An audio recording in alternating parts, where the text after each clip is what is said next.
आपके सवाल को मैं एक बार अपनी तरफ से पैराफ्रेजिंग करके दोबारा बोल देता हूँ। उसमें यह है कि मेरे बच्चे ने जाते समय एक टॉय मांगा, मैंने उसको नहीं दिया और वो बहुत रोने लग गया। तो हमारे जो थेरेपिस्ट ने कहा कि हम टॉय दे सकते हैं, लेकिन अगर हमने दे दिया तो ये तो पैटर्न बन जाएगा, तो उन्होंने उसको नहीं दिया। हाँ जी। अच्छा, हालांकि अभी ये न्यू है बच्चा, अभी कल पहला दिन था उसका। हाँ जी। अब यहाँ पर एक मॉडल आता है जिसे हम बोलते हैं ABC मॉडल, जो कि ABA थेरेपी अगर आपने सुनी होगी, अप्लाइड बिहेवियर एनालिसिस, उसमें भी ये आता है। तो ABC का मॉडल क्या होता है, एंटीसीडेंट, क्या बिहेवियर हुआ, क्या कॉन्सिक्वेंसेज हुए, ये एक बहुत ही एक स्ट्रक्चर्ड थेरेपी है, इसको हमने ऑब्जर्व करना होता है। अब जैसे मेरा आपसे पहला सवाल ये है कि हमने उसको वो टॉय सपोज नहीं दिया और आप वो बच्चे को ले गए, कितनी देर में वो चुप हो गया? उसने 10 मिनट लिए मिनिमम। 10 मिनट लिए। अब इसमें मुझे ये देखना है कि उसकी इंटेंसिटी ऑफ क्राइम कितनी थी। लेकिन एक चीज़, बिहेवियर थेरेपी का रूल समझते हैं हम लोग। मेरे बच्चे ने कुछ मांगा जो मुझे उसको नहीं देना था, मैंने नहीं दिया, बच्चा रोने लग गया, मैंने दे दिया। हम अपने घर में जनरल ऐसे ही करते हैं ना, उसने कोई चीज़ मांगी, मैंने नहीं दी, वो रोने ही लग गया, मैंने कहा ले पकड़। अब जब ये ले पकड़ में मैंने उसके ब्रेन में एक मैसेज दिया कि बेटा रोगे तो मिल जाएगी, जाने अनजाने में मैं उसको एक ट्रेनिंग दे रहा हूं कि रो, क्योंकि तेरे रोने से तेरी चीज़ पूरी होती है। अब आगे आप थेरेपी में, हमारे थेरेपिस्ट ने आपको ये समझा दिया कि अगर अब ये रोएगा भी तो चीज़ नहीं देनी। आपने कहा वेरी गुड, अब हम करेंगे। अब आप घर गए, उसने चीज़ मांगी, मैंने नहीं दी, वो रोया, मैंने नहीं दी, वो और रोया, मैंने नहीं दी, वो और रोया, मैंने कहा ले। अभी जाने अनजाने में मैंने उसे क्या ट्रेन कर दिया कि बेटा जब ज़्यादा रोओगे तो मिल जाएगा। चीज़ को समझना ये क्या है। हालांकि ये एक हर बच्चे के हिसाब से अलग चलेगा, मैं अभी तो रूल समझाने की कोशिश कर रहा हूँ। इसका एक थर्ड लेवल भी आता है। हमने आपको समझाया कि मत करो ऐसा, ये बिहेवियर और ज़्यादा हार्ड हो जाएगा, उसका रोना और बढ़ जाएगा।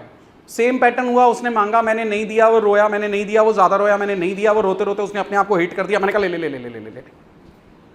अभी बिहेवियर का नेक्स्ट लेवल बन गया कि बेटा सेल्फ हिटिंग करोगे तो मिल जाएगा। हमारे बच्चे कई बार सेल्फ हिटिंग करना शुरू कर देते हैं, क्योंकि वो सेल्फ हिटिंग हुई अचानक थी, क्योंकि उसको नहीं पता था, वो हुई अचानक थी। क्योंकि अगर मैं आपको कोई चीज़ समझाने की कोशिश कर रहा हूँ, आप मेरी बात ना मानो और मेरा कोई बस नहीं चढ़ेगा, मैं ऐसे करके कुछ करूंगा ना, अपने बाल खींचूंगा, अपने कुछ करूंगा ना, जाने अनजाने में उसने एकदम ऐसे कुछ हिट किया, आप घबरा गए, जो कि नेचुरल था, आपने चीज़ दे दी। अभी मेरे बिहेवियर में क्या मिलना, ट्रेनिंग शुरू हो गई कि बेटा सेल्फ हिटिंग करोगे तो मिल जाएगी। सो ये लेवल बढ़ते चले जाएंगे। इसको साइंटिफिक पैटर्न से समझना पड़ेगा। नहीं देनी मतलब वो चीज़ नहीं देनी। लेकिन अब मान लो मेरे बच्चे छोटे छोटे हैं, उसको मैंने चीज़ नहीं दी, वो रो पड़ा और वो जो हम पंजाबी में कहते हैं साव सा हो गया जी, लाल चेहरा हो गया, छोटा जा बच्चा है, अन्ना ही रोन लग गया, उनमें 10 करा तो की करा। थेरेपिस्ट कह रहा है नहीं देनी, मेरे सामने मेरा बच्चा है, वो रो रो के ऐसा हाल उसका हो गया है कि मैं क्या करूं।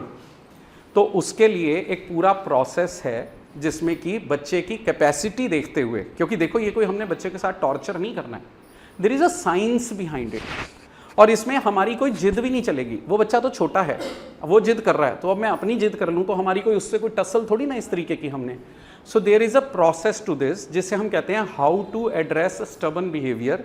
इसमें मेरी एक पूरी मेरे ख्याल से 20, 25, 30 मिनट, आधे घंटे की एक वीडियो बनी हुई है, उसमें प्रोसेस समझाया गया है। 4 स्टेप्स हैं, तो वो 4 स्टेप्स आपको पढ़ने हैं कि कैसे लास्ट में उसको चीज़ दे देनी है। अगर हमें लगे कि नहीं वो बहुत ही ज़्यादा हो गया है तो, लेकिन फॉलो द कमांड करके एक लास्ट स्टेप होता है, वो मैडम से आप एक लिंक ले लीजिए, यूट्यूब पे अवेलेबल है। इसको समझाने में मेरे को आधा घंटा लग जाएगा, वो पूरा आधा घंटे की मैंने रिकॉर्डिंग डाली हुई है यूट्यूब में, शायद वो मॉड्यूल 1 लिखा हुआ है उसको मैंने, तो मॉड्यूल 1 से भी सर्च करेंगे तो वो मिल जाएगा। तो आपसे लिंक भी पर्सनली दे देते हैं, एक बार उसको पढ़ लीजिए, फिर थेरेपिस्ट के साथ चलते चलते, अभी तो क्योंकि पहला दूसरा दिन है, अभी बच्चा आया ही है, तो एकदम बहुत ज़्यादा हम हार्ड एकदम नहीं करेंगे, टाइम लगता है, ये कोई स्विच ऑन ऑफ नहीं है, बच्चे के साथ एकदम टॉर्चर नहीं करना है। तो वो ठीक है, पहले हम इसको समझेंगे। पहले तो भी बच्चा एकदम नई सेटिंग में आया, उसको हफ्ते, 2 हफ्ते, 3 हफ्ते लग सकते हैं सेटल होने में भी, तो एकदम हमने हर चीज़ जल्दी जल्दी नहीं करनी है। बच्चे की एज कितनी है अभी? 4 ईयर। हाँ, तो 4 ईयर्स का एज है अभी तो बहुत इस तरीके से एज के पॉइंट ऑफ व्यू से भी है, बच्चे का थ्रेशोल्ड देखते हुए ही किया जाएगा, एकदम एक्सट्रीम लेवल पर हमने भी नहीं जाना। सो उसका पूरा का पूरा प्रोसेस आपकी बड़ी जल्दी, इनका क्या है, MTP प्रोग्राम है, ट्रेनिंग प्रोग्राम है ना, तो बड़ी जल्दी आपकी एक ब्रीफ मीटिंग भी होगी।